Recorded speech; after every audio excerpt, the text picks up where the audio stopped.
Welcome back to Terrified Tales, where the rain falls slow and the fear creeps in quicker. Like and subscribe before we begin, and tell us where and when you're listening.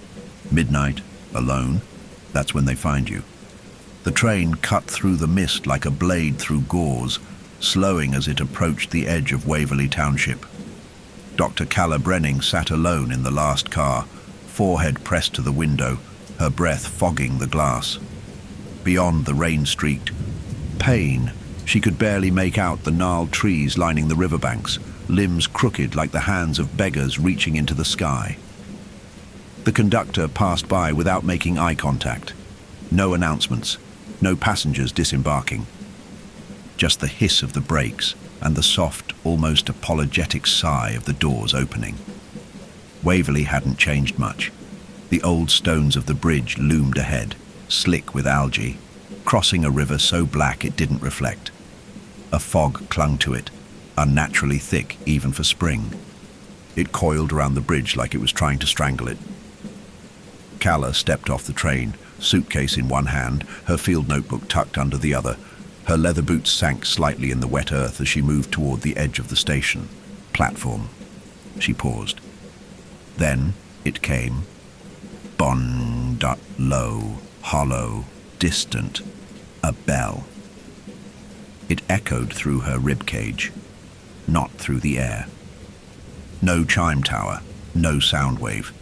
It vibrated inside her bones. She spun around, eyes sweeping the station.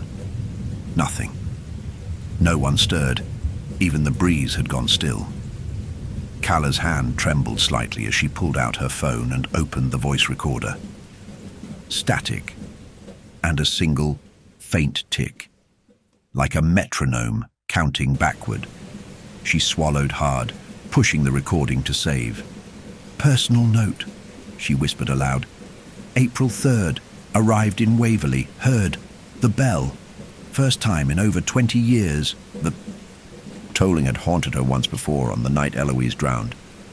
No one else had heard it then either. The memory struck like a lash. Water closing overhead, fingers slipping apart, her twin's lips moving in silent warning beneath the surface. Calla shook it off and walked toward the town's center, where gas lanterns still flickered and the church's steeple leaned like it regretted standing. As she passed the foot of Waverley Bridge, a chill ran up her spine. On the moss-darkened stones at the base of the bridge, someone had scratched a symbol. A simple bell with a slit down its center. She ran her fingers over it. Fresh, damp. Is it time again? A voice croaked behind her. Calla turned sharply. An old woman in a soaked mourning veil stood across the path, hands wrapped around a bundle of river reeds. Excuse me? Calla asked. The woman tilted her head. Her eyes were pearl grey, filmed with cataracts but fixed straight on Calla. The bell only tolls when the river remembers, and it never forgets twins. Calla froze, the words slicing something open inside her she had spent years suturing closed. But when she blinked, the woman was gone. The bridge groaned behind her like it breathed. The next morning, Calla stood at the edge of Waverley Bridge, its damp stone slick beneath her boots, the mist thick enough to erase the far side. The river beneath exhaled something colder than air, a moist metallic breath that clung to her skin and made her scalp itch. She had not slept. The bell still rang behind her eyes, a phantom toll that kept her heart tuned to dread. Across the bridge, the outline of a building appeared, half swallowed by fog. It was the old Waverley Archive, part church, part town hall, with limestone, walls that dripped even when it hadn't rained.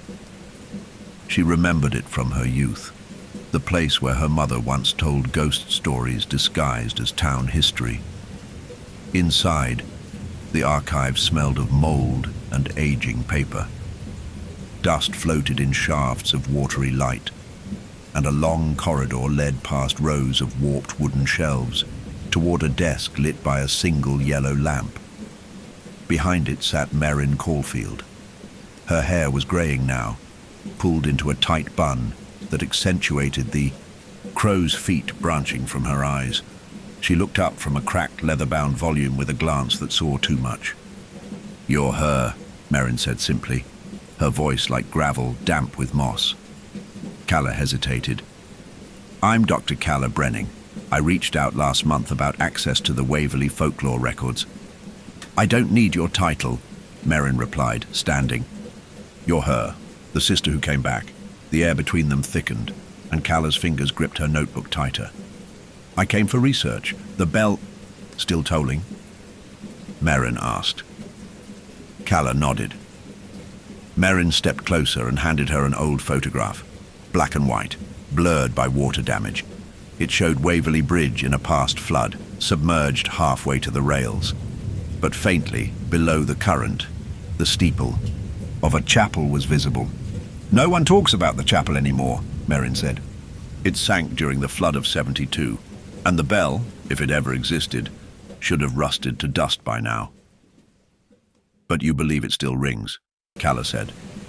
Merrin gave a slight, humorless smile. "I believe rivers remember what people forget. You heard it because something in you knows." Calla lowered her voice. "My sister drowned beneath this bridge. I remember." "She was the first in years," Merrin said, then paused. Or was she? Before Calla could ask, a soft clatter came from the far stacks. Merrin flinched, her eyes darting toward the noise. "Don't mind that," she said quickly, too quickly. "This place shifts, water in the walls, and sometimes it speaks." Calla moved toward the sound anyway. Her fingers brushed the spine of a warped archive journal, one labeled Town Deaths, unrecorded. As she flipped it open, droplets of water fell onto the page from the ceiling above. Only there was no leak. Beneath the smeared ink, a sentence emerged in shaky script. "April 3rd, 1989. 2 taken. 1 returned." Calla backed away. "You should leave before the bridge." "Calls you again," Merrin whispered from behind her, but Calla wasn't sure if she could. Outside, the fog thickened. From the river below came a single, brief clang. Not a bell, a warning. The Waverley Historical Archive had no true basement, only a root cellar beneath the church's eastern wing, sealed for years after the flood soaked it through. But Merrin had the key, a rusted, twisted thing that looked more like bone than metal. "You shouldn't be down there," she said, not meeting Calla's eyes. "But something wants you to be." That was all the permission Calla needed. She descended the stone steps into the dark, her boots echoing off the narrow walls. The air grew colder with each step, not just damp, but laced with something stale, like breath caught and held for too long. When her flashlight flickered on, it cut a narrow beam through the black. Old crates, warped filing cabinets, shelves, bent by rot. She passed brittle hymnals and discarded baptism records, each labeled with a rotted sticker that peeled off when touched. At the far wall, partially covered by a sagging tarp, was an oak chest bound in iron straps. She knew it before. She touched it, knew what it was, the drowned ledger. Her mother had once whispered its name while drunk, believing Calla asleep, the book that counts those claimed by the bell. Calla opened it. The pages were thick vellum, warped by moisture but intact. Each page held names and dates in dark, looping script, centuries worth of drownings, disappearances, and unspoken burials. Some had a faint symbol next to them, a bell, a cross, or a pair of interlocking circles. Near the center was a page marked with a soot-smudged thumbprint. April 3rd, 1989. Eloise Brenning. Accepted Calla Brenning. Rejected. Delivered. The pen had scored the page hard, as if angry. Below the names, a final word was scrawled in red ink. No name, just a phrase. "Twins must balance the river." Calla staggered back, heart hammering. Something moved in the corner. She wheeled, flashlight jerking toward the far wall. There, just for a second, She saw two small, wet handprints pressed against the stone, side by side, then gone. "Eloise?" Her voice came out thin, ridiculous. But something in the room listened. The silence thickened, pulsed. Then from above, a slow drip, drip, drip. Water from the ceiling formed a trail leading back to the stairs. She followed, breath shallow, the flashlight flickering again. When she emerged into the main hall of the archive, Merrin was waiting, pale and stiff. "You looked, didn't you?" she asked. Calla didn't answer. "You read your names?" Merrin stepped closer. Her eyes were darker than before. "There are some stories that don't want to be remembered," she said. "And there are some names that shouldn't be written twice." Before Calla could respond, a sound erupted from the direction of the bridge. Bong! Louder this time, more certain. Calla dropped the ledger. It landed open, and the ink on her name began to run. The morning fog never lifted. It only shifted, clinging to the river like skin, veiling the far banks, muting the world into a soft grey oblivion. Calla stood at the edge of Waverley Bridge, staring down into the black water below. Somewhere under that surface, the bell waited. She could feel it now, not just as sound, but as pressure, a pulse beneath her ribs. Finn Mathers pulled up in a battered red truck. A faded Mathers salvage and dive decal peeled at the corners of the door. He hopped out wearing a stained canvas, jacket, coils of rope slung over one shoulder. "You weren't kidding," he said, squinting at the river. "Fog's thick enough to eat." Calla didn't smile. "I need you to find something down there." Finn raised an eyebrow. "Most people ask me to pull something out, not chase ghost stories." "This isn't a story," she said. "There's a chapel under the water, and a bell." At that, Finn paused. His gaze lingered on the river longer than it should have. "I've heard about that bell," he said softly. "My uncle used to say it tolls for the ones it marks. Said if you hear it more than once, the river doesn't forget your name." Calla didn't answer. Finn opened the back of the truck, retrieving a worn wetsuit and an old-fashioned brass. "Diving helmet, no oxygen tank, just a hose, a tether, and a hand-operated air pump. Low visibility," he muttered. "Bottom drops fast after the bridge, silt like ink. I can give you 15 minutes. He suited up in silence. Calla handed him a laminated sketch of the submerged chapel she had pieced together from archives and photographs. Its steeple intact, the bell tower leaning beneath the weight of time. Finn tucked it into a watertight pouch and adjusted the helmet. Before he descended, he glanced back at Calla. "If I hear the bell," he said, "should I come back?" Her throat tightened. "If you hear it," she said, "you already won't." He grinned, but it didn't reach his eyes. With a heavy splash, Finn dropped into the water, his tether spooling slowly behind him. Calla watched the ripples widen and vanish. The mist thickened. 10 minutes passed, then 12. The rope trembled. Once. Then, again. Then a violent tug. She stumbled backward as the tether went taut, jerking toward the bridge edge. "Finn?" she called, rushing to the crank. The pump sputtered. The rope danced. She pulled hard, and the line slackened suddenly, spooling fast, wet, uncontrolled. From the river's surface, a shape erupted. Finn.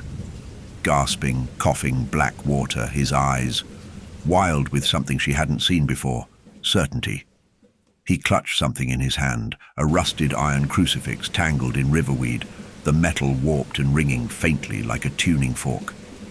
Calla helped him onto the bridge, her hands trembling. "I saw it," he wheezed. "The chapel. It's real. Just sitting there, waiting." "What else?" she asked. Finn looked up at her, his pupils still dilated, his voice raw. "I didn't hear the bell." Calla exhaled, but he held up a hand. "I didn't hear it," he whispered, "because it heard me first." From deep beneath them, The water gave a long, low clang. The church bells of Waverley hadn't rung in decades, not since the flood took the original chapel. But that night, as the fog thickened and the river began to rise with no rainfall, Pastor Gideon Vale rang a single rusted handheld bell from the front steps of the standing chapel ruins. Clink, clink, clink. The sound was brittle, desperate, more a warning than a call. Calla stood at the edge of the town square, watching from the shadows beneath a gas lamp. The townsfolk gathered in silence, 30 or 40 souls in dark coats and wet hats, their faces slack with something between reverence and fear. Children were hushed, eyes darted to the bridge. Pastor Vale raised the bell once more and gave it 3 hard shakes. Clink, clink, clink. Then he spoke. The river has stirred. One has heard it. One has seen. The balance must be kept. A collective murmur rippled through the crowd. Calla stepped forward, heart pounding. Pastor, she said, what does it mean, the balance? He looked down at her, with old cracked eyes. You've come back, the marked twin. We were warned of your return. I'm here for answers, she said. Not superstition. This isn't superstition. His hand trembled around the bell. This is memory, and memory is deeper than belief. Suddenly, from the direction of the bridge, a scream cut the night. A child's scream. Calla turned and ran, footsteps pounding wet stone, lanterns flickering behind her. The fog grew thicker with every step, until the bridge was just a pale shape in the void. A woman was already kneeling near the railing, crying, calling. A name. Arlen! Arlen! Calla's pulse spiked. She reached the woman and crouched. What happened? My son, the woman gasped. He was just standing there. And then he said he saw someone under the bridge, a girl. Then he was gone. Calla peered over the railing. The river below barely moved. A perfect black mirror. Then a ripple, a shape, just beneath the surface. Small, barefoot, pale hands reaching up from the water. Calla stepped back. That's when she saw it. On the stone pillar at the base of the bridge, a child's drawing in, wet chalk, 2 figures, hand in hand, one with red X's over the eyes. The other had long black hair falling like roots into the river, and between them, drawn in charcoal, a bell. Behind her, Pastor Vale raised his arms to the sky. The water is remembering, he called. The bell has chosen. The ritual must be held before the next toll. Calla spun around. What ritual? He smiled, a terrible thing. The baptism of returning. Calla's blood chilled. That child. What happens if we don't find him? Pastor Vale lowered his gaze and his voice dropped to a murmur. Then the river takes a substitute. As if to answer, the crucifix Finn had recovered began to ring, faint and metallic, where it lay inside Calla's coat pocket. From beneath the bridge, a second scream echoed, fainter, twisted by distance, as if coming from beneath the water itself. The Waverley Chapel had never reopened after the river swallowed its sister church, but Pastor Vale still kept residence in the rectory behind it, a crooked, leaning structure that smelled of oil, wet, stone, and prayers long abandoned. Calla stood in the threshold of his private study, light filtering through stained glass that had been blackened by mildew and time. The color it cast wasn't divine. It was bruised. Pastor Vale motioned to a splintered chair opposite his desk. I imagine you're not here to confess, he said, voice coarse from decades of sermonizing in silence. Calla sat, her fingers tracing the edge of her notebook. You said there's a ritual. There is, he replied, opening a cabinet behind him. From it, he drew a bundle wrapped in oilcloth, its surface blotched with old wax and newer rust. He unwrapped it with reverence, revealing an old hymnal bound. in flaking red leather. Its pages, once gilt, had darkened with moisture. One had been torn out, another was marked with a blood-colored ribbon. "You've seen the ledger," Vale said, "but that only tracks the claimed. This..." He laid a hand gently atop the hymnal. "This records those offered." Calla leaned forward. "Offered?" she asked. "As in sacrifice?"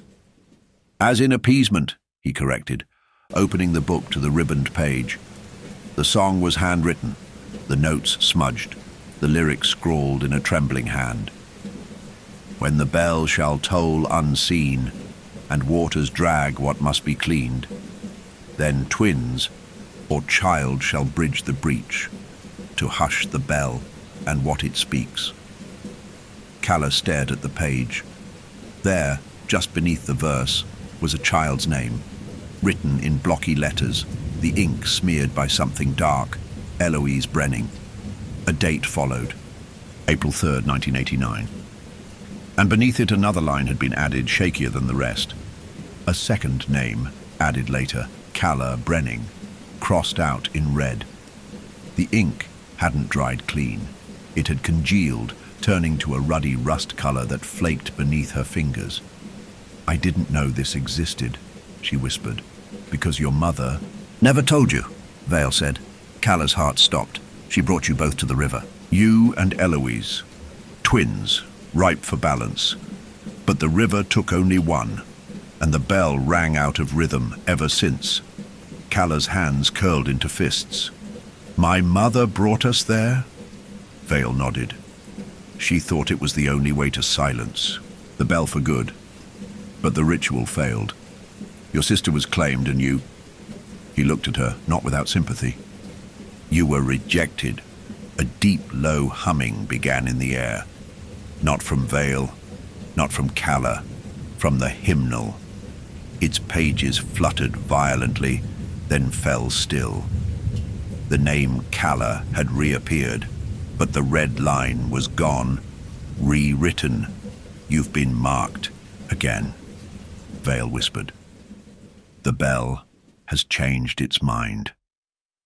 Before she could respond, a gust of wind blew through the broken stained glass, extinguishing the oil lamp. And in that breath of darkness, Calla heard it again. Bonana. But this time she heard something else layered beneath it, her sister's voice, singing. Calla didn't remember falling asleep.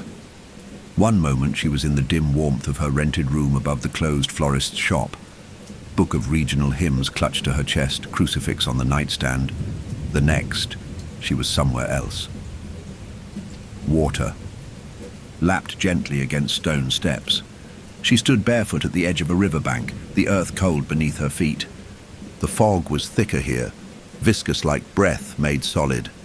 Above, the sky churned a colorless gray, and across the river, just visible through the mist, loomed the collapsed remains of a chapel, its steeple broken like a neck snapped at birth. Calla stepped forward. The water should have soaked her gown, pulled her down. It didn't. She walked across it as though the river had become glass. With each step, a new sound emerged. A hum, then a whisper. Then, just beneath her, the tolling. But it wasn't just the bell now. It was singing, faint, childlike, a tune from long ago. She reached the chapel. Stone stairs descended into blackness where the door should have been, and sitting at the top of those stairs was Eloise. 9 years old. Still, pale hands folded over her lap, blonde hair tangled and wet, eyes wide with the unmoving calm of something that no longer blinked. Calla stopped. She couldn't breathe. The sound of the bell grew louder, and with it, a rhythmic splash, as if something enormous was swimming in slow circles below them. Eloise smiled. "You came late again," she said. Calla's voice cracked. "Ellie?" "You forgot the second verse," her sister replied, lifting the small silver bell from her lap, the one that had once belonged to their childhood nursery mobile. She shook. It made no sound. You were supposed to ring it too, Eloise said, her smile fading. But you let go. You let go first. I didn't mean to. You heard the bell, Eloise whispered. You always heard it, even before the water. The stairs beneath her sister began to bleed. Dark water oozed up each step, carrying riverweed and the hollow rattle of submerged bones.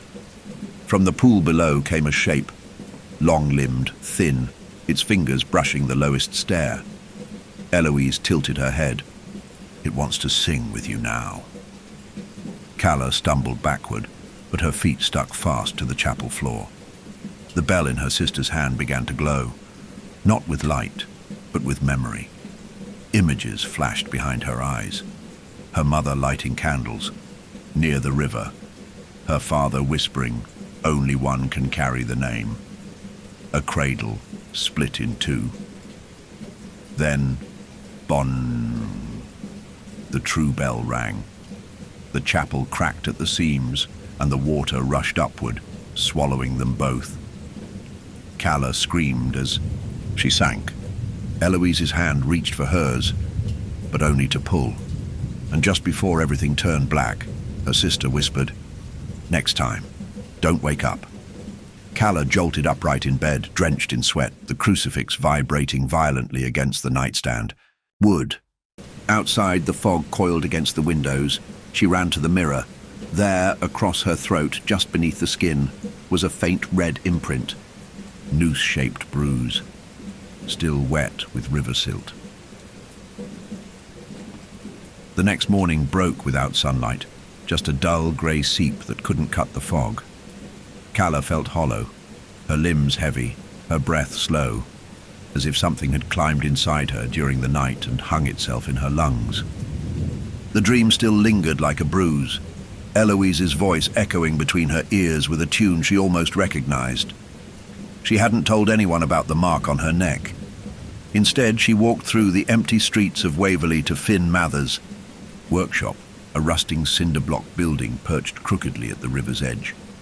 Faded murals of diving helmets and fish skeletons adorned the exterior like warnings no one read. Inside, Finn sat hunched over a table strewn with diving equipment and audio gear, his wetsuit from the day before still dripping nearby. His back was to her, shoulders tense. "Finn," she said softly. He didn't look up. "It's not just the bell." "What do you mean?" Wordlessly, he hit play on a small, battered recorder wired into a laptop. A digital waveform moved jaggedly across the screen, audio from the dive. At first, silence. Then the low murmur of river current. Then a chorus. Not music, not quite. Dozens of voices, whispers, chanting in fractured, overlapping phrases. She let go first. The bell has no eyes. Twins to balance, one to bind. She sank.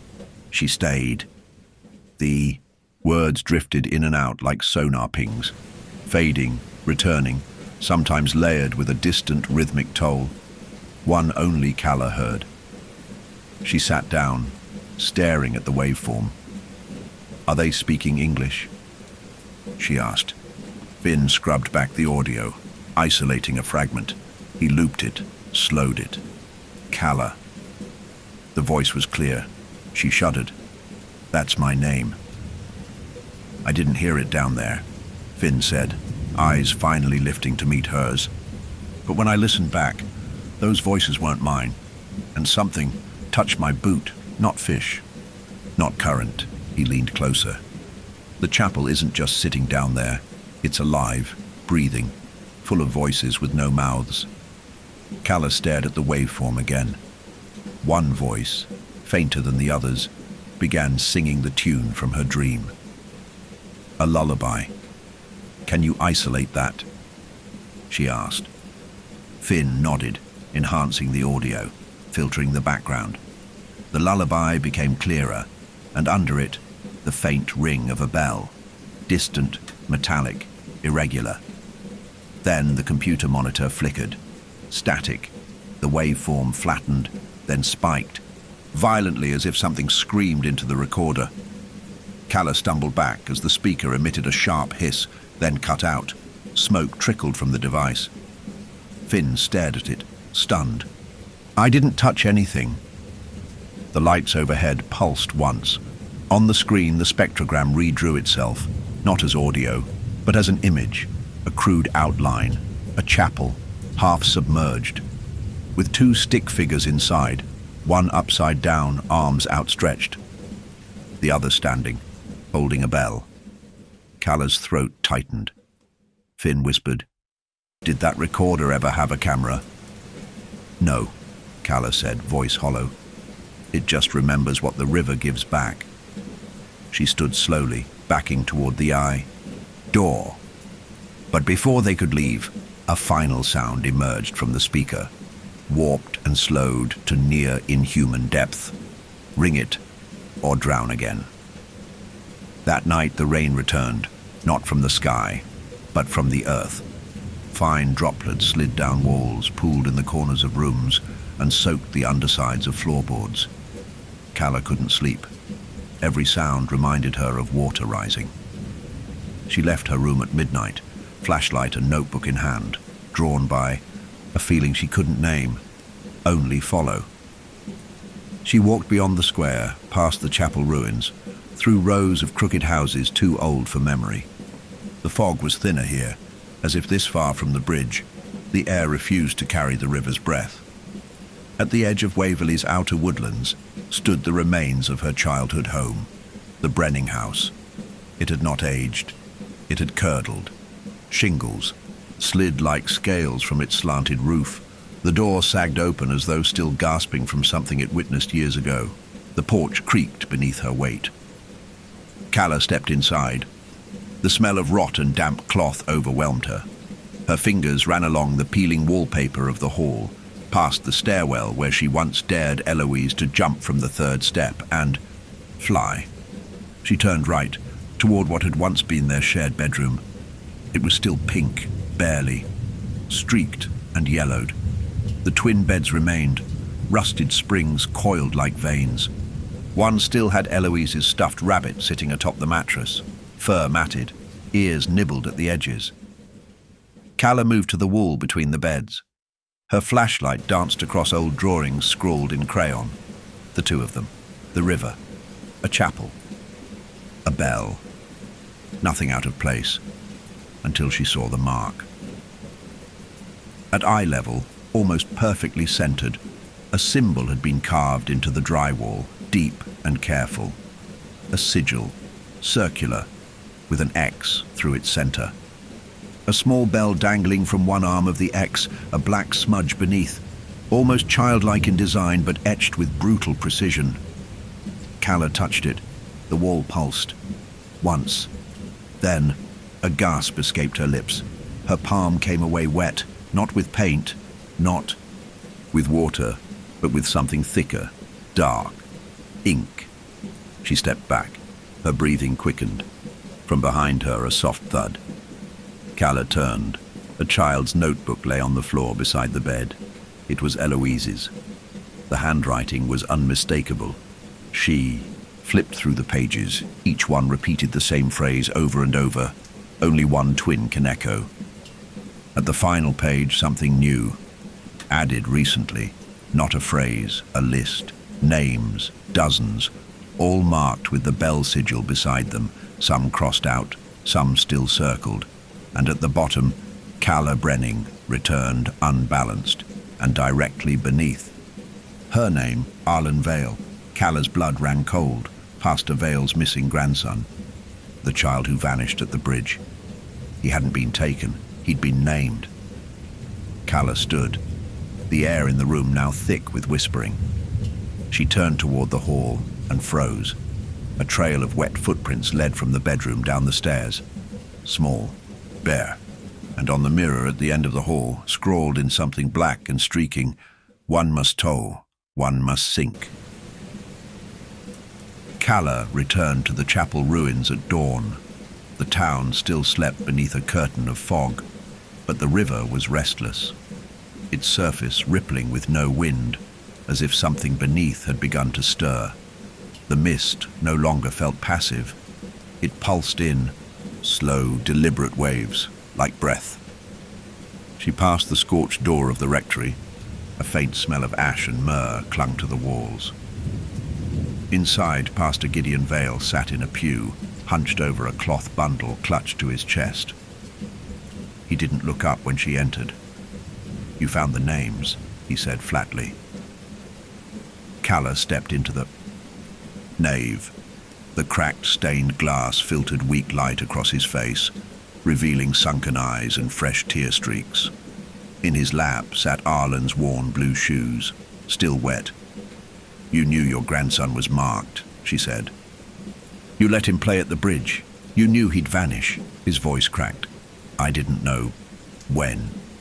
The river chooses when it remembers, not me." Calla stepped forward. "But you baptized him." Pastor Vale's hands trembled. "Every child in Waverley is baptized at the bridge. It's tradition, protection." "Sacrifice," she corrected. "No," he whispered. "Debt." Calla stared at him. "The debt began with me and Eloise, didn't it?" He finally looked up. "Your mother believed she could balance the curse. 2 twins, 1 taken. The town would be spared again, but only one of us drowned." Pastor Vale nodded. "The water accepted Eloise, and then rejected you. You should have both been claimed, but you clawed your way back, broke the ritual." Calla's throat tightened. "I don't remember coming back." "Because you never left," Vale said. "You never truly crossed." Silence bloomed between them. Outside, the river surged. A distant bell tolled once, faint but undeniable. Calla looked toward the sound. "How do we stop it?" she asked. "We don't," he said. "But maybe we can quiet it." Calla turned back. "The bell is real, isn't it? Beneath the chapel." He nodded. "It's deeper than stone, older than the river. Built when Waverley was still called Wayfarin, a name meaning water that keeps. It was always meant to remember." "What does it remember?" Pastor Vale clutched the shoes tighter. "Names, choices, betrayals, bloodlines, but above all," he looked at her, voice shaking, "twins." Calla stepped back, suddenly cold. The hymnal she'd taken from the chapel burned in her bag like a buried heart. She opened it again, flipping to the same page. Her sister's name, her own, scratched out and now rewritten. New ink bled through the parchment beneath their names. A date, April 10th, just 5 days. "From now, something's coming," Calla said. "It's waiting for that day." Pastor Vale nodded. "It always waits for the echo, the anniversary of her drowning, the day the toll began." Calla closed the book. Her voice dropped to a whisper. "Then that's when I go under." He didn't try to stop her. Outside, the fog parted for just a moment, and in the river's reflection, Calla saw not one figure on the chapel steps, but 2, one seated, one standing, both with her face. The silence inside the chapel ruins was not peace. It was preparation. Calla wandered its gutted interior just past midnight, guided only by a candle clutched in her hand. The old nave, half collapsed and moss-choked, no longer held sermons, only water pooling up from the cracked stones, inch by inch, as if the ground beneath had opened its mouth. The moon hung dim behind thick fog veils outside, but here, in this broken womb of faith, time unfolded. She made her way to the back where the font still stood, an ancient stone basin shaped like a cup encrusted in lichen. Water filled it now, smooth and still. Calla leaned in. The water shimmered, but did not reflect her. Instead, it showed a room from her past, her childhood kitchen, sunlit and humming with distant lullabies. Her mother stood at the sink, humming. The same tune Eloise had whispered in the dream. Calla reached out. As her fingers skimmed the water, the vision shifted. The kitchen twisted. The sunlight vanished. Now her mother stood ankle-deep in river water, clutching 2 infants to her chest, one crying, the other silent. The woman turned, eyes red-rimmed, and began to chant. When the bell begins to sing, drown the voice, preserve the ring. The words were wrong, bastardized from a nursery rhyme. Calla gasped and pulled her hand away. The font rippled violently, then settled. A single object now floated in the water. A photograph, soaked but intact. Calla retrieved it with shaking hands. It showed her mother, younger, kneeling on the bank of the river, holding Calla and Eloise side by side. Both girls wore white. Behind them stood a third figure, blurry but familiar, past a veil. Only younger, and holding a censer that smoked unnaturally black. The back of the photo was marked in spidery ink. April 3rd, 1989, unbalanced baptism. Witness, GV. Calla's heart pounded. She turned to leave, but a noise stopped her. A breath. Not hers. Something. Behind her inhaled, slowly, wetly. She spun, candle trembling. From the far end of the chapel, footsteps emerged, bare, slow, squelching, and then she saw it, a child's figure, face hidden in wet hair, standing in the flooded aisle. Calla whispered, "Eloise?" The child didn't respond, only raised one hand. In it was a small silver bell. Just like the one in their nursery long ago, it rang once, but no sound came. And when Calla blinked, the child was gone. Only her own voice remained in the stillness. When the bell begins to toll, call the twin, but lose the soul. She hadn't spoken the words, but her mouth was moving. The baptismal font began to boil. Calla found Finn the next evening near the pump station, where the fog rolled in thicker than usual, curling around the iron piping like it remembered what the machines had done, how they once tried to drain the river's secrets away. He stood at the edge of the dock, back rigid, staring down at the water. His shoulders hunched like he'd been standing there for hours. "Finn?" she called. He didn't answer. She stepped closer, her boots creaking on the warped boards. When she reached his side, he didn't turn, but his hand gestured vaguely toward the river. "Watch." Calla followed his gaze. The water looked calm, almost glass-like. Then it began to ripple outward from the center of his reflection, slow and precise. And then it shifted. The reflection was no longer him. It was still Finn's body. Same height, same posture. But the face that stared up from the water was not. The eyes were milky white, like peeled grapes. The mouth hung open, slack-jawed. From its throat spilled ribbons of dark silt that curled down, disappearing into the black beneath. Calla gasped, stepping back, but Finn grabbed her wrist. "No," he hissed. "Watch." Just another minute. The reflection's lips began to move. It didn't make a sound, but Finn translated, voice low and taut, like something was speaking through him. One walks above, one speaks below. The drowned know more than the breathing know, but only if the mirror breaks. The reflection smiled. Calla pulled free, breath catching.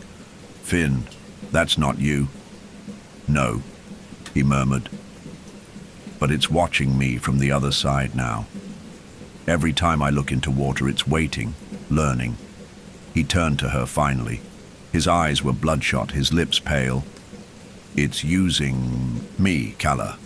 She stepped back again. "What happened after you dove? Tell me everything." He looked down. "When I touched the chapel," he said slowly, "something opened. Not a door, more like a throat. It wasn't a building. It was a memory, buried alive, and I was inside it." He knelt by the riverbank, staring at his reflection, which now looked normal, calm even. It showed me things. Children walking. Into the water, eyes closed, bells ringing where there were no towers, and Eloise standing at the bottom, untouched by time. Calla's mouth went dry. She's alive. Finn looked up. No, but she's not dead either. She's part of it. The bell, the chapel, all of it. She is the echo now. He pulled up his sleeve. Across his forearm was a brand, a raised mark in the shape of the twin sigil, but it pulsed faintly, as if inked in ash and breath. Calla reached out, but he pulled away. She whispered a warning, he said. Said I was close to replacing someone, that the river wants new twins to finish the cycle. He looked her dead in the eyes. But I'm not a twin, Calla swallowed. No, but I am. A silence passed between them, brittle as thin ice. Behind them something splashed. But when they turned, nothing was there, only ripples fading slowly. Then, the fog shifted. The reflection returned. It was both of them now, Finn and Calla, standing side by side in the water. But in the reflection, Finn held a bell in one hand, and Calla held a stone. The town gathered beneath a bruised sky for the founding anniversary, a tradition older than anyone alive could clearly recall. Waverley Square was strung with wet, limp bunting, tables lined with lukewarm cider and honey cakes no one seemed hungry for. Children ran in tight, nervous circles. The air buzzed with restraint, like a scream swallowed and held for too long. Calla stood beneath the widow's oak, its twisted limbs now decorated with yellow river reeds. Pastor Vale presided from the bandstand, his voice rasping over the old A. Brass loudspeakers wired through the square. On this day, we remember our founding. We remember what was buried. We honor what remains. And we do not name the rest. Finn stood beside Calla, arms crossed. His eyes were glassy, distant. 3 years ago, he whispered, a girl disappeared during this very speech. Gone between words. Her name's not even carved in the town records. Calla said nothing. Her eyes drifted toward the bridge. The fog had begun to curl over it again, creeping. Low across the stones, winding through the square like smoke under a locked door. A dog barked once, then fell silent. Pastor Vale cleared his throat. Let us toll the time. The townsfolk murmured the response in tired unison. One for the past, one for the present, one for the price. Then they waited. Calla tensed. There was no bell in the square, but they waited anyway. And then, at precisely noon, it came. Not from a steeple, not from a tower, from beneath them. Bon! It rose through the soil, vibrating the soles of their shoes, echoing up through the bones of the square itself. People froze mid-breath. Some looked to the sky. Others closed their eyes. Calla gripped Finn's arm. Do you hear it? He nodded once. I don't think it's for us. From the edge of the square, a scream pierced the stillness. 3 people were missing. A woman named Miriam Clare, who sold wildflowers outside the apothecary. Her son, Caleb, 9 years old, last seen near the well, and Hollis Gray, the man who kept the town's death registry. All 3 gone. No signs of struggle, no footprints, just the echo of that invisible bell tolling again. Pastor Vale staggered. From the platform, clutching his chest, Calla ran to him. What was that? She demanded. What happened? His mouth opened, but no words came. He simply extended a shaking finger toward the river. Calla turned. The water was churning, violent without wind. And at the base of the bridge, visible only for a moment, a stone archway had surfaced from beneath. The current, glistening and black, as if polished by hands that had never dried. Then it sank again. Finn joined her, voice hollow. It wasn't just a bell, he said. It was a summons, a roll call. Calla looked around at the townspeople. No one moved. No one spoke. Then, slowly, one by one, they began to walk. Not home, toward the bridge. Calla whispered, "Where are they going?" Pastor Vale's voice finally came, cracked and low. "They're going to remember." Calla felt something shift. Inside her, like a key turned in her spine, the mark on her wrist burned. The sigil. And from deep within her mind, a single word pulsed with the force of blood. Soon. Waverley's fog turned orange just after midnight, not by firelight, by warning.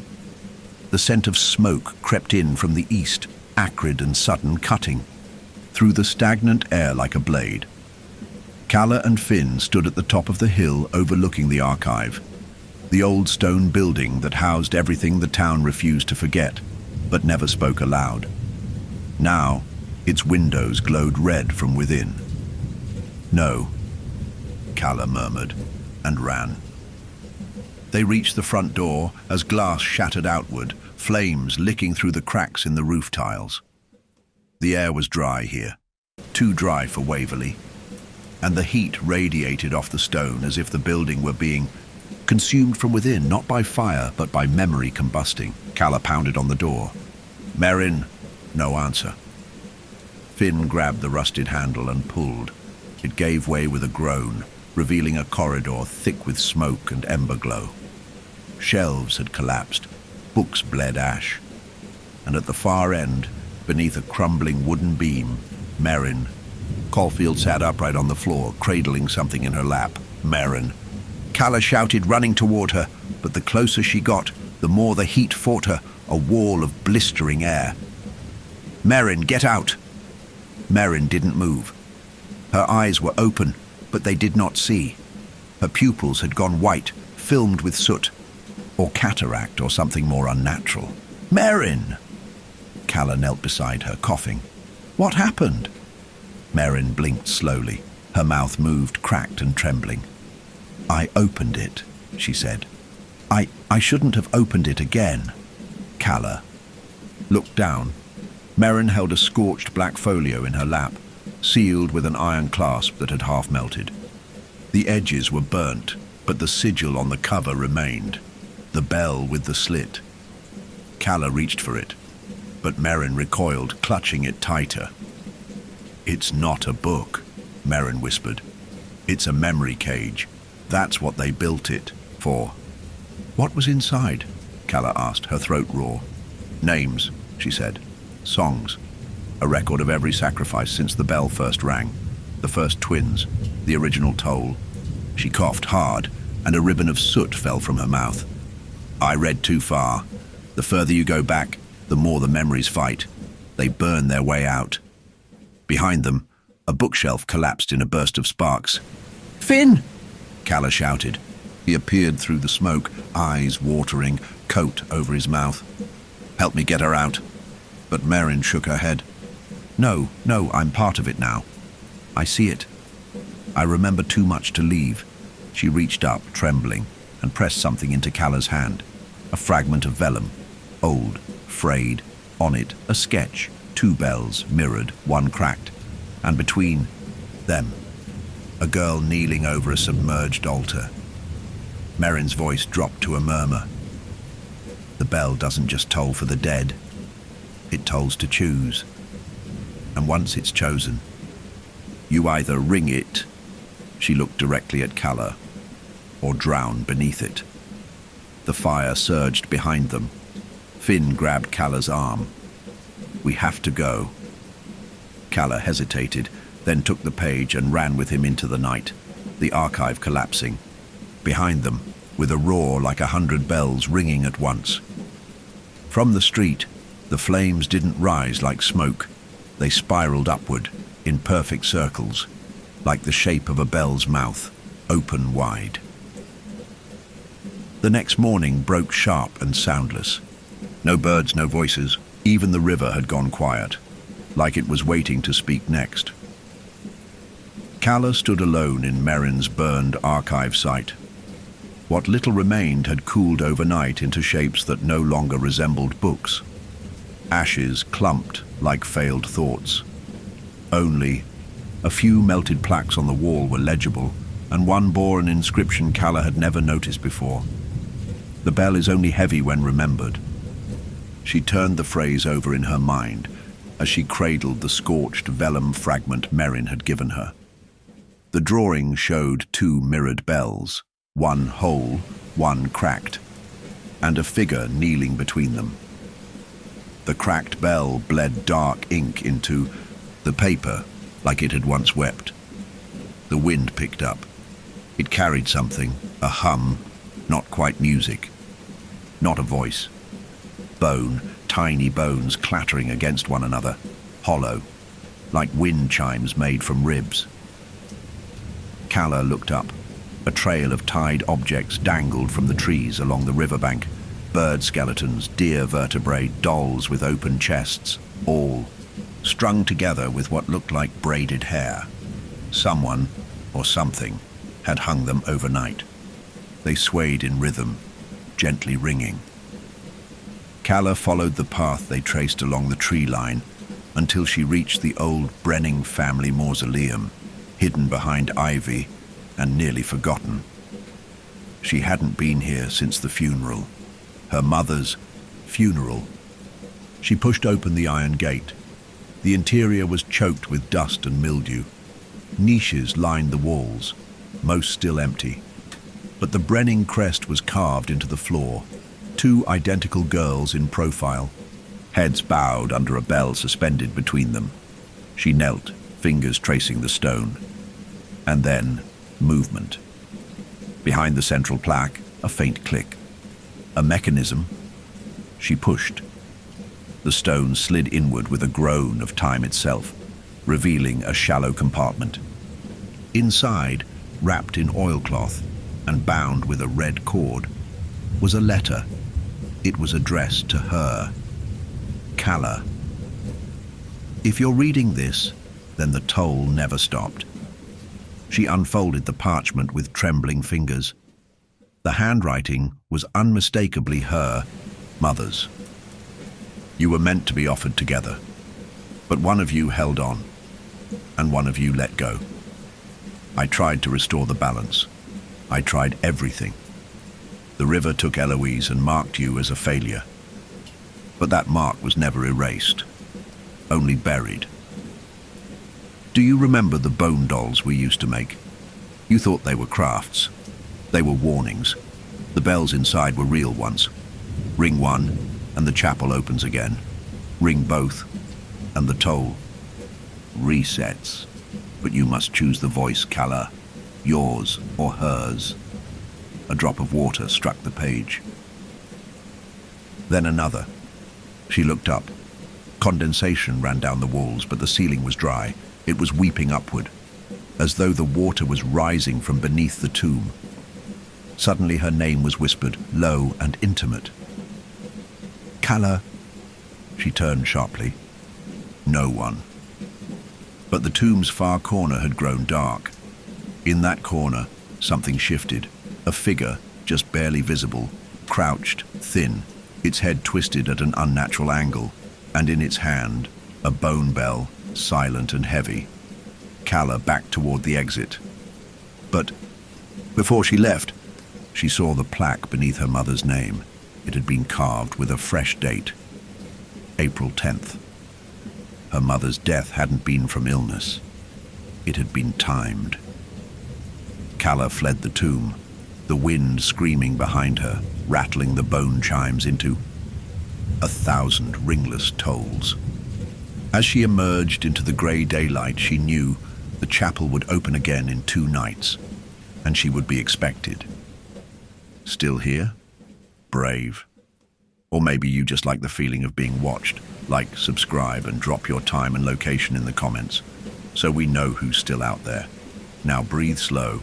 The worst is coming. The town held its breath.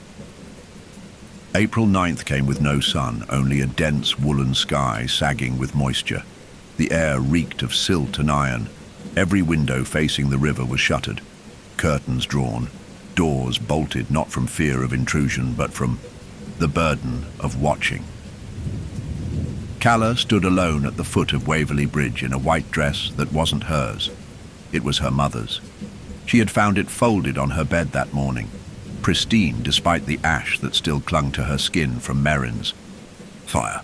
Alongside the dress lay a single line scrawled across the mirror in a dripping script. She wore this when she walked. Behind her, the town remained hushed. Even Finn had not followed. He had left her a note on her windowsill. "If you return, I'll still be here. If you don't, I'll know you made the choice."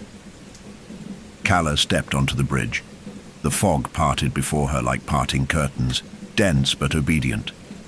Each footfall felt heavier than the last, as if gravity deepened the closer she came to the river's center.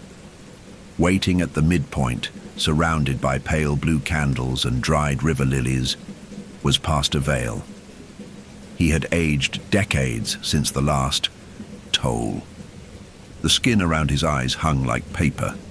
His clerical collar was undone, but he held a small brass censer swinging gently from a silver chain. He did not smile. "You came alone," he said. Calla nodded. "You knew I would. The others are already listening," he whispered, gesturing toward the water. "Below, within." "Then let them hear," Calla said. "Tell me what this ritual is, truly." He motioned to the stone circle at the bridge's center. Faint markings glowed beneath her feet now, sigils worn down by generations of footsteps and forgotten rites. He spoke slowly, each word laced with sacred weight. "There must be a bride," he said. "One who walks in the place of her twin, one who was spared when she should have sunk. She wears white to tempt the memory, to bait the bell." Calla's fingers tightened. "You wanted to see me and think I'm her." Pastor Vale nodded, solemnly. "The bell tolls for the lost, but it listens for the repentant. You don't have to die, Calla. You only have to return what was withheld." Calla stepped forward. "What does that mean?" He produced a box. Small, wooden, carved, with the twin sigil. He opened it to reveal a bell no larger than a child's fist, crafted from river stone, its tongue made of fossilized bone. "This was forged from the river's heart," he said. "Your mother placed it in my care. She believed it would bring silence, but it only brings remembrance." Calla stared at the object. Her hands trembled as she reached for it. The moment her skin touched the cold stone, a voice flooded her skull. "Not outside, within. Ring it, and she returns. Bury it, and you remain." Calla staggered, her vision swimming. Water ran down her arms, her reflection on the bridges. Wet stones showed Eloise behind her, smiling faintly, lips blue with river chill. Pastor Vale lowered his gaze. "Tomorrow is the anniversary. If the bell tolls without being answered, the chapel will rise. But this time it won't take just one." Calla looked up. "It'll take the whole town." He nodded once. She stepped back from the circle. The river beneath began to hum, low and rising. In its surface, faces drifted just beneath the waterline. Dozens of them. "Waiting," Vale whispered. "You were never meant to return, Calla. You're a promise broken." Calla looked down at the bell in her hands. Its surface had begun to crack, thin fractures glowing with something alive. "Then I'll make a new promise," she said, voice hollow. She turned, walked back across the bridge, each footstep echoing, louder than the last.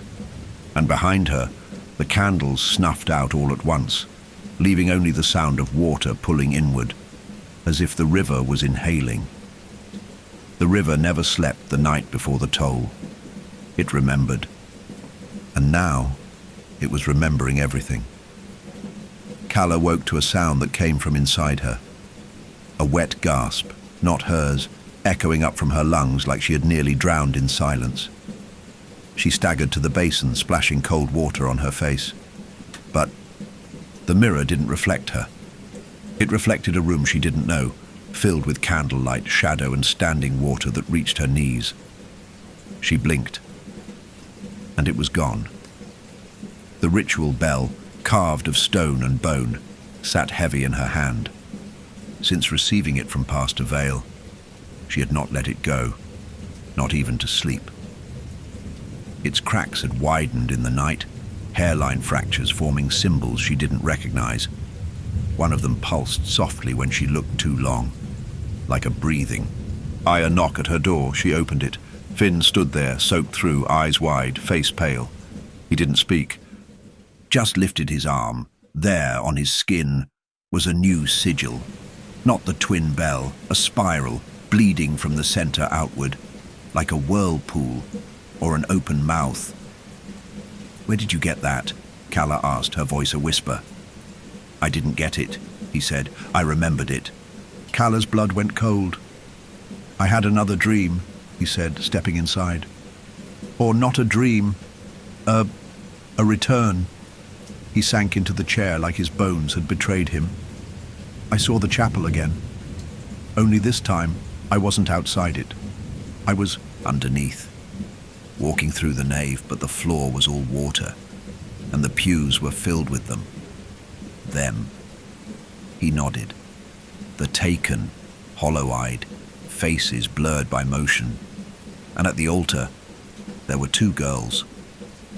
Calla's breath caught. "One was you," he said. "Hair longer, lips blue, eyes wrong. And the other?" she asked. He looked up at her, tears gathering. "She was you too." A silence. "No," she said. "That's not possible." But something inside her shook. A memory, not hers, surfaced. Cold water closing overhead, fingers around her wrist. Her twin's voice panicked, calling her name. But the name wasn't Calla. It was Eloise. Calla staggered backward, gripping the wall. Finn rose. "You didn't come back alone, Calla. The river didn't let her go, but it didn't let you go either. I think," he hesitated, "I think only one of you actually returned." She shook her head. "I'm me. I remember." She stopped, because she didn't. Whole years, blank, flashes only. Her mother's funeral, her sister's absence, her own drowning, no falling. And then, standing on the riverbank, alone, dripping, cold. Someone else whispering behind her eyes, "Don't tell them. If they ask, say it was you." She reached for the mirror, and the reflection that met her gaze was smiling. Not her smile, Eloise's. Behind her, Finn whispered, "Calla, who are you really?" The bell in her hand began to tremble. Its cracks widened with a sound like splitting bone. And then it rang, not aloud, but inside her skull, and a single word emerged from the toll. "Unworthy." She dropped it. It hit the floor and shattered. From the broken stone, water began to rise. The chapel had begun to rise, not in daylight, not in thunder, but beneath the river, from the unseen floor where memory and stone had slept entwined for decades. The water no longer flowed naturally. It circled the bridge in concentric rings, whispering in currents only the marked could hear. Calla watched from the northern bank as waves pulled inward toward the center like a reverse tide, each pulse stronger, more deliberate. Something beneath was awakening, wanting. Finn stood beside her, stripped to his wetsuit, his diving rig strapped across his back. He'd said nothing since the bell broke, since it rang inside her. But now, he spoke. "I have to go down," he said. Calla flinched. "No, you saw what it did to you last time." "I didn't go far enough last time," he said, tightening his harness. "I only brushed the chapel. I didn't enter it."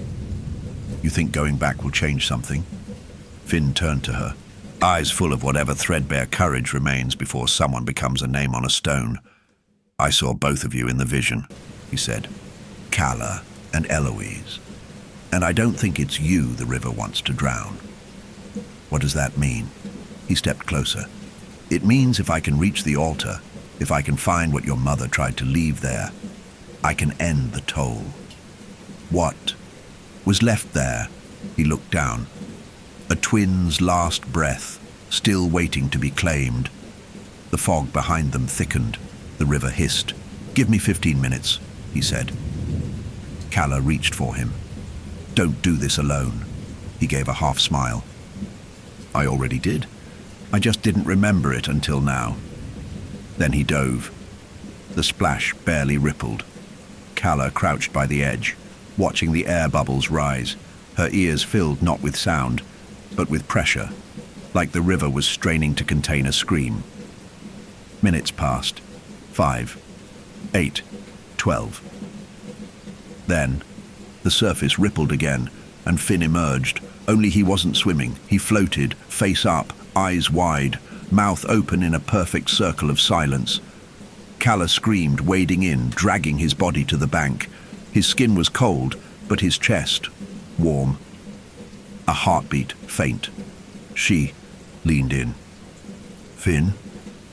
His mouth moved, barely. She leaned closer, and he whispered, "It's not a chapel." She froze. "What do you mean?" His eyes locked on hers. "It's a womb. It's never been a place of worship.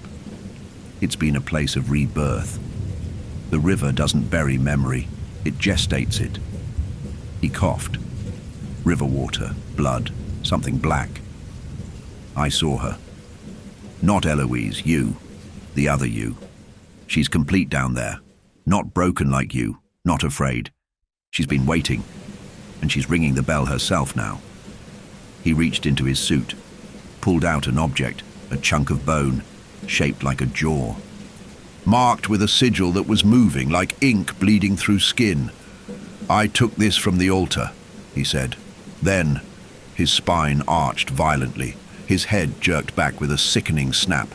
His mouth opened once more, but this time the bell rang through it, buttoning, not from his chest, from his throat. Calla screamed. His eyes turned white. The sound echoed through the valley, shaking every pane of glass in Waverley, blowing out candles in homes that hadn't dared to light them. The river stilled, and from the depths beneath the bridge, something rose.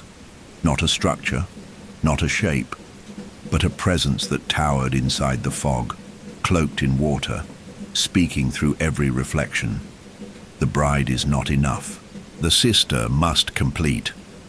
Calla fell to her knees, clutching Finn's lifeless hand, and behind her the sound of bare feet on stone, getting closer. Calla ran.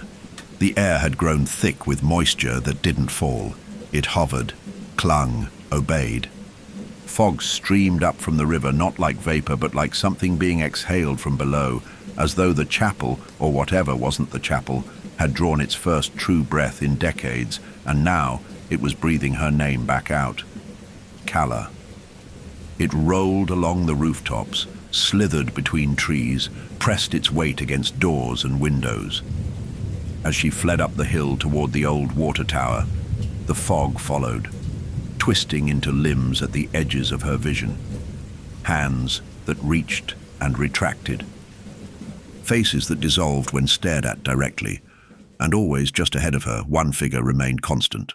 A girl, barefoot, in white. Head turned slightly to the side like a broken porcelain doll. Hair matted and wet, Eloise, but she wasn't running. She was leading. Calla followed, not from trust, but inevitability. She reached the base of the water tower. The structure creaked above her, swaying in a wind that didn't touch the trees. Graffiti, long faded, covered the foundation, except for a fresh marking carved deep. She rings from below. Eloise stood in the open hatch of the tower stairwell now, her outline flickering. Calla stepped forward. "Eloise, if you're real, talk to me. Tell me what you want." The figure tilted her head. Then, in Eloise's soft child voice, one Calla had not heard since that day at the river. She said, "You forgot the lullaby." Calla blinked. "What?" Eloise stepped back into the stairwell, vanishing inside. The fog followed. Calla climbed the stairs, boots echoing, each step sticky with condensation. The air grew warmer the higher she climbed, not from heat, but from presence, like something coiled around the tower itself, waiting to be remembered. She reached the top. Eloise stood on the far edge of the platform, hands clasped in front of her back still turned. Calla approached slowly, whispering the only verse she remembered from childhood. When the river tolls at night, hold your breath and dim your light. Eloise's body tensed. Calla continued, if the water sings your name, never answer, never claim. Eloise turned. Her eyes were black. Not gouged, not hollow, but filled, as if the river had replaced her pupils with the deepest parts of itself. You left me, she said. I was pulled back, Calla whispered. I didn't want to. You breathed. Her voice cracked. You let go first. Calla's throat burned. I didn't know. I didn't remember. You remembered enough. Enough to stay dry. The fog pressed against them now, enclosing the tower in white walls. But inside that veil, faces began to emerge, dozens of them, eyes wide, lips parted, not quite alive, not quite dead, the taken. They circled the platform like a ghost choir. Calla reached into her coat and pulled out the fragment Finn had given her, the fossilized jawbone marked with the spiral sigil. It pulsed now, glowing faintly in her hand. Eloise saw it and recoiled. That doesn't belong to you. Calla stepped forward. It was on the altar. I think it's the piece they needed to keep the chapel sealed. It's not a seal, Eloise hissed. It's a lock, and you're the key. The fog surged. All around them, the voices began to whisper in unison. Calla. Calla. Ring or sink. Ring or sink. Eloise stepped back toward the edge of the tower. I waited for you, she said. In the dark. In the cold. I sang until my throat filled with silt. I dreamed for two. I'm here now, Calla said, tears slipping down her cheeks. I came back. Too late. Eloise stepped backward and vanished into mist. Not fell.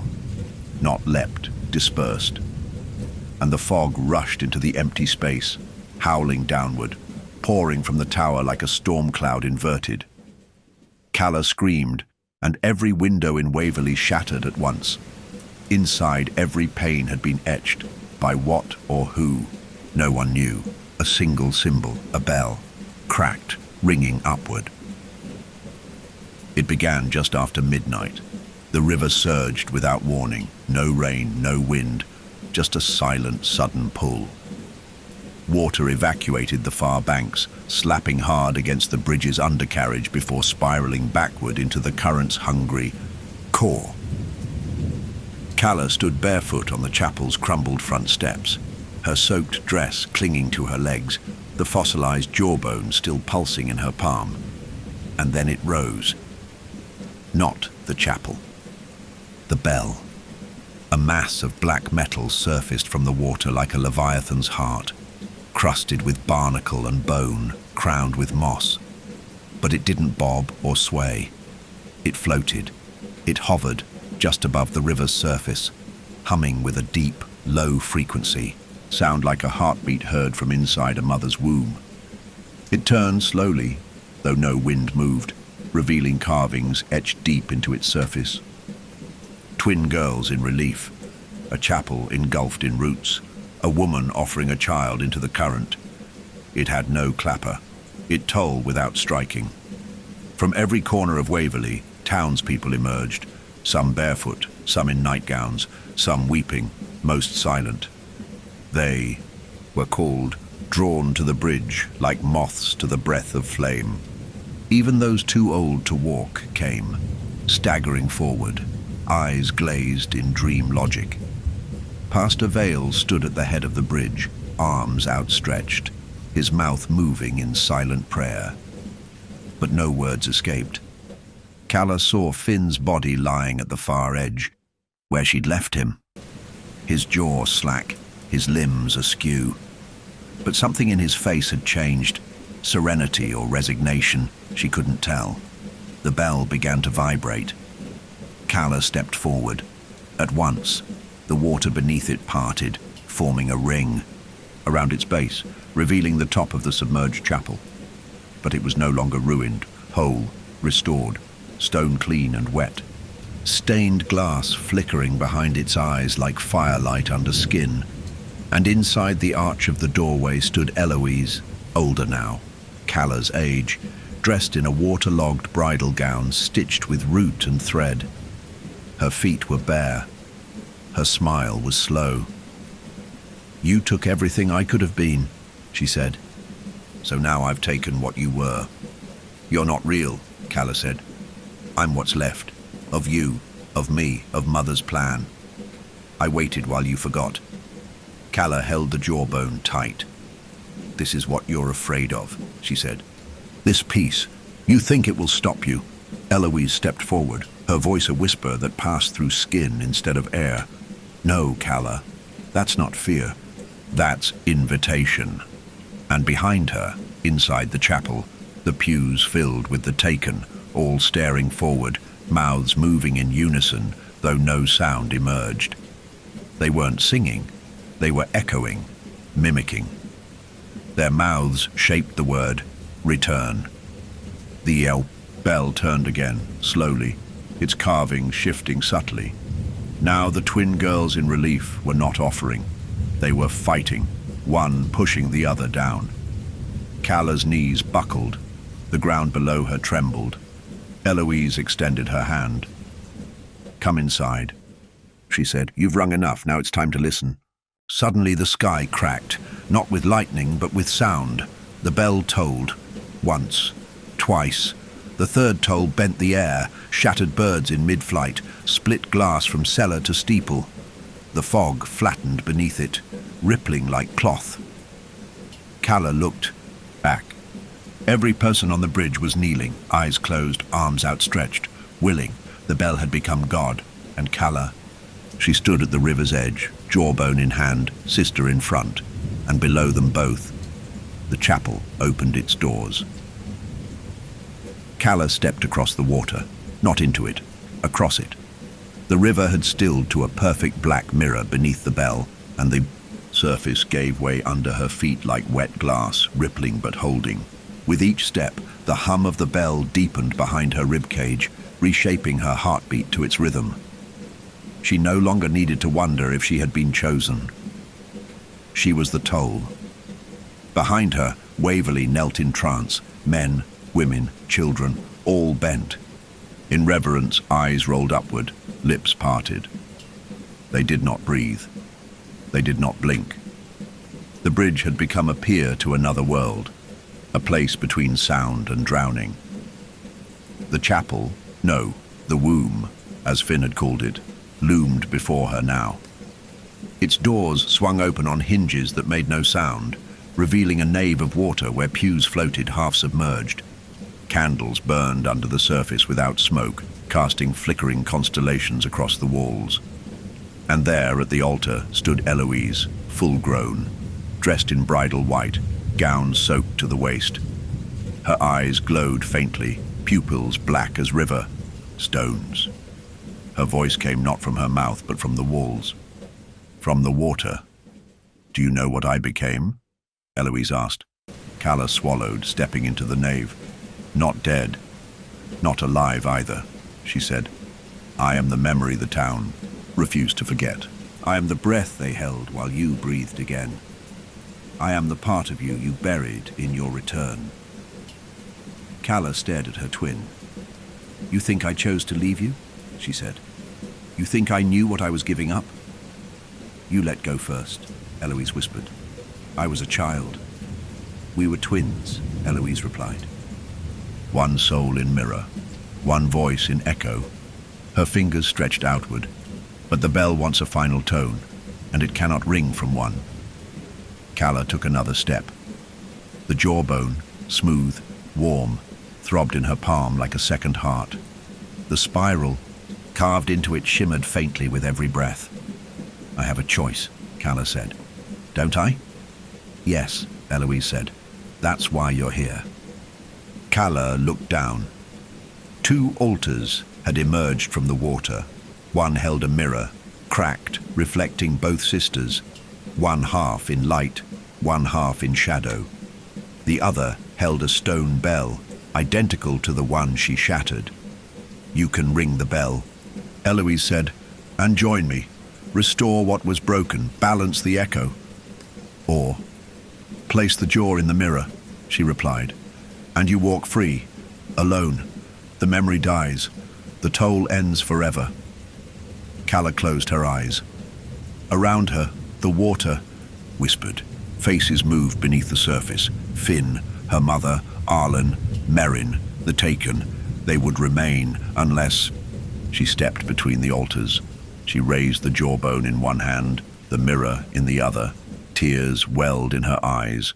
For Eloise, for herself, for what had never been given, and what could never be returned. And the bell trembled overhead, as if bracing for a final note. She turned to Eloise and whispered, "I'm sorry." Then she made her choice. The decision echoed, not in the bell, but in everything else. The moment Calla's hand touched the altar, the candlelit water stilled. The air within the chapel thickened, not with fog, but with time itself, collapsing inward, like lungs holding their last breath. She had placed the jawbone into the mirror, and now the mirror cracked again, but not from shattering. It split inward, as if the reflection were being sucked back into something ancient, deeper than thought. Eloise stood frozen, arms still extended, but her smile faded. "You chose yourself," she said. "I chose the silence," Calla replied. The twin altar cracked down the middle, and the mirror's shards sank into the water with a soft hiss, vanishing like teeth into a mouth. The chapel began to wither, its walls bleeding streaks of soot and brackish moisture, candles extinguishing in a clockwise spiral. "You think this ends it?" Eloise said, voice fraying. "You think the toll needs the bell? The bell is just the mouthpiece. It's the memory that rings." Calla stepped down from the altar, her hand still trembling. "Then I'll bury the memory." Eloise's face twisted. Her hair began to float, though there was no wind.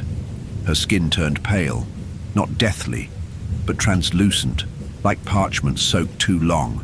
Veins rose like rivers beneath it. "You already did once," Eloise hissed. "You buried me when—" "You breathed, but I remembered." The chapel walls twisted, the pews liquefied. The ceiling turned to water, and Calla began to sink, not into the floor, into herself. Memories surged up. Her mother standing at the water's edge, whispering, "One will return, but never whole." The moment Eloise slipped from her hand underwater. The way the town looked at her after, not with grief, but with guilt. A lullaby played on bones. Suddenly, she was standing in the forest behind the chapel, though she had never moved. The water was gone. The fog had lifted. It was morning, sunlight just beginning to thread through the pines. Eloise stood ahead, smaller. Now, a girl again, hair dry, dress clean. She turned to Calla with sad eyes. "Do you remember this place?" Calla nodded slowly. "This is where we played, before everything. You said you'd never leave me alone in the river." "I didn't want to," Calla whispered. "But you did," Eloise said, "and I remembered all of it."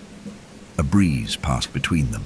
Eloise's form flickered, waterlogged, then clean, then gone. And in her place stood a stone marker, half buried. In leaves it bore no name, only the twin sigil carved in perfect symmetry, and beneath it the one who was not chosen. Calla knelt before it, not to mourn, to witness. She pulled the last shard of mirror from her pocket, its edges worn smooth from the heat of the altar.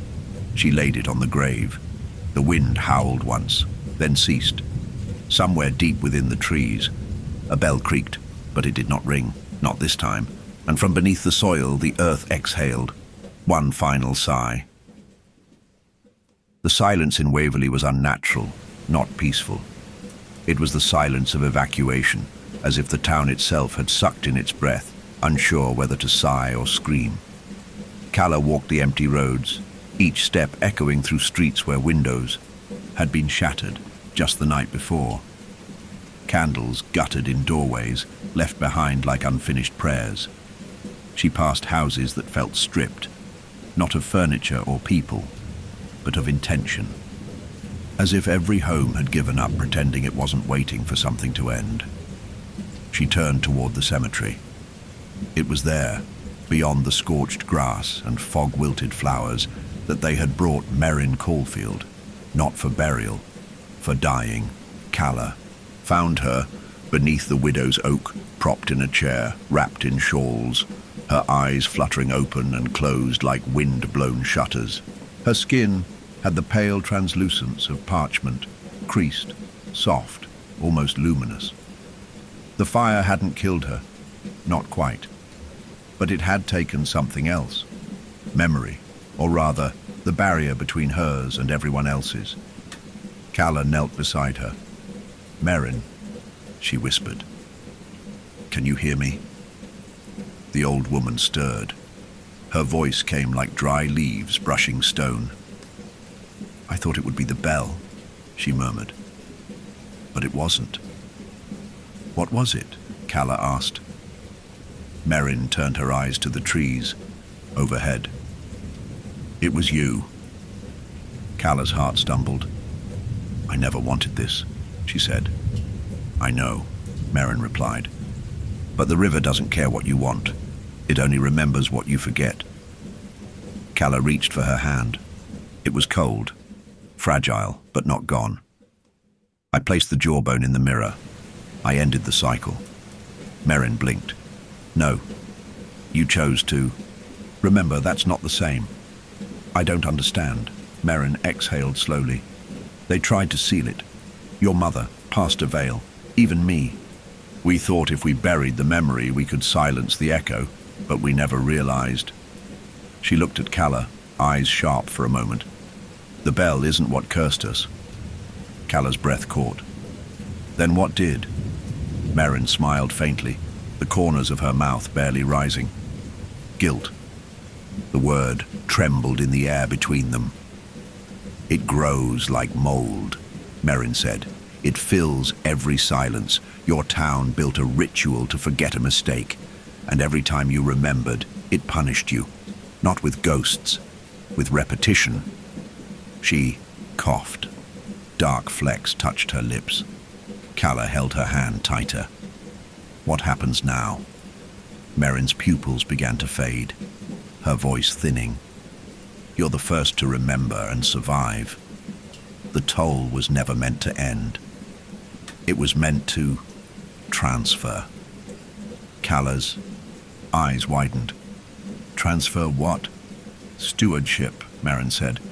"You don't get to walk away, child. You get to keep it quiet." Her eyes finally closed. Her breath stopped, and in the grass beside the oak the soil cracked slightly, just wide enough to swallow a single object. A small bell-shaped stone. Identical to the one Calla shattered, but whole, waiting. Calla looked to the horizon. The fog had stopped moving. For now. The fog returned with intent, no longer wandering or whispering. It converged. It rolled from the forest and riverbed alike, coiling like rope around Waverley's rooftops, slipping into empty homes, crawling down chimneys. At the chapel, the bell still floated above the river's surface, unmoving, yet its presence made the very air pulse. Not in sound, but with weight. Each breath was harder than the last, as if memory itself had thickened. Calla stood once more at the edge of the bridge. In her palm, the mirror shard. Around her neck, her mother's locket, now holding a piece of the broken jawbone. And behind her, the silence of a town that had resigned itself to watching. She stepped barefoot into the river. The water parted for her. The chapel's doors opened again, not by force, but by recognition. Inside, Eloise was waiting. Same dress, same solemn face, same voice that hadn't aged, because time had no interest in her anymore. "You broke the toll," Eloise said. Calla nodded. "I did." "Then why are you here again?" Calla stepped forward, each footstep rippling with memory. "Because something else started. I saw it in Merrin's eyes before she died. The echo didn't end. It passed to me." Eloise tilted her head. "You could still walk away." "I can't," Calla said, "because I brought it back. The toll, the chapel." "You!" Eloise blinked slowly. "I am not a curse," Calla's voice broke. "No, you're the cost." The chapel trembled. The candles reignited themselves, and the water rose to their ankles, then knees, then waists. Calla reached into the locket and pulled free the jawbone. Its spiral had faded now, the power drained. It was not a key, it was a weight. "You still want to ring it, don't you?" she asked Eloise. Eloise nodded. "But the bell doesn't choose," Calla said. "We do." The twin altar glowed one last time. 2 new items had risen from the depths. A mirror, polished now, no longer cracked, reflecting both sisters perfectly. And a stone, heavy and dark, smooth as sleep. Eloise looked at her, eyes wide, vulnerable. "One sister rings," she whispered. "The other must sink." Calla didn't speak. She turned toward the altar. Her hand hovered over the mirror, then pulled away. She reached for the stone, grasped it, stepped into the center of the chapel, then turned back to Eloise. "I'm giving you back what I stole," she said. "The choice, the echo, the silence." Eloise's lips quivered. "Calla, no." But Calla was already walking into the deepest part of the chapel, the water now lapping at her throat. She raised the stone in one hand and whispered, "One sister must sink." Then she let it pull her down. Eloise screamed, but Calla was already gone beneath the surface. No bubbles, no struggle, just a ripple, then nothing. And for the first time in decades, the bell fell silent. Waverley awoke under clear skies. No fog, no toll, no ripples in the river. The townspeople stirred like survivors of a long sleep, emerging from shuttered homes, faces squinting at a sun they'd forgotten how to trust. Children whispered without knowing why they'd been silent. The widow's oak didn't creak. The chapel's reflection was gone. The river was whole again. The bell had vanished. So had Calla. Finn's body remained at the edge of the water. Peaceful, now. Pastor Vale was found seated in the chapel pews at dawn, hands folded around an unlit candle, eyes closed. Dead, but not unblessed. A man who had waited too long for a salvation he could never name. And from the trees behind the town square, a trail of small handprints led toward the old Brenning house. Dry, clean. The mirror in Calla's childhood bedroom no longer showed her. It showed Eloise, older, awake, alive, not smiling. She stood in the center of the frame, one hand placed gently on the glass, watching a version of the room untouched by dust or silence. Behind her, the chapel shimmered, its walls no longer waterlogged but covered in moss and breath. Calla's voice drifted faintly from the edges of the mirror. A lullaby. When the bell no longer sings and water drowns forgotten things, let silence guard the chapel's womb and keep the twin beneath its tomb. Eloise blinked. A tear rolled down her cheek. She placed a single item on the desk before the mirror, the broken locket, still holding the spiral-carved jawbone fragment. The symbol inside had dulled now, no longer pulsing, no longer alive, just memory held in a shell. She turned and walked away. Years passed. The story became something the town no longer explained, only respected. The bridge was sealed, the chapel overgrown. But no one forgot the names. Calla Brenning, Eloise Brenning, both inscribed together on a single stone in the cemetery. No dates, just a symbol. A bell split down the center. And one day, long after the town had grown and the chapel had crumbled again, a little girl played near the riverbank. She hummed a tune no one had taught her. She paused at the water's edge, staring at her reflection. In it, two girls stood side by side, one with eyes wide open, the other smiling faintly, her hand raised in silent farewell. And as the girl turned to run home, her shoe kicked something loose beneath the mud. A small, smooth bell, black stone, no clapper. It made no sound when she rang it. But in the river, a ripple returned.